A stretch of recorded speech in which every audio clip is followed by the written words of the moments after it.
गोरेगाव येथे नेस्को ग्राउंडवर कोकण भूमी प्रतिष्ठानच्या ग्लोबल कोकण महोत्सवाचं उद्घाटन मुख्यमंत्री देवेंद्र फडणवीस यांच्या हस्ते करण्यात आलं।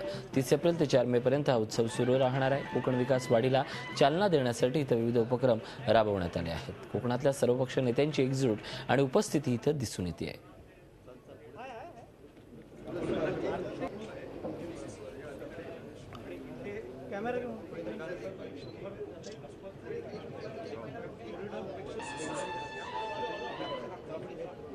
कोकणाची जी संपूर्ण निसर्ग संपदा आहे ही नैसर्गिक संपदा लिव्हरेज करून त्याचा उपयोग करून कोकणाला पर्यटनाच्या दृष्टीनं एक महत्त्वाचं स्थान केवळ महाराष्ट्रात नाही तर जगात मिळालं पाहिजे।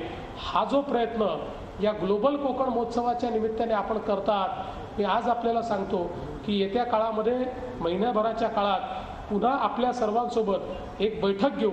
या बैठकीमध्ये पुढच्या 2 वर्षाचा रोडमॅप आपण तयार करू आणि त्या माध्यमातून कोकणाला पूर्णपणे ग्लोबली हार्ड सेल करण्याचा प्रयत्न राज्य सरकार करेल, हा विश्वास मी देतो। आंबा उत्पादक शेतकऱ्याच्या पाठीशी राज्य सरकार निश्चित उभे राहील, हाही विश्वास मी आपल्याला। झी 24 तास रहा एक पाऊल पुढे।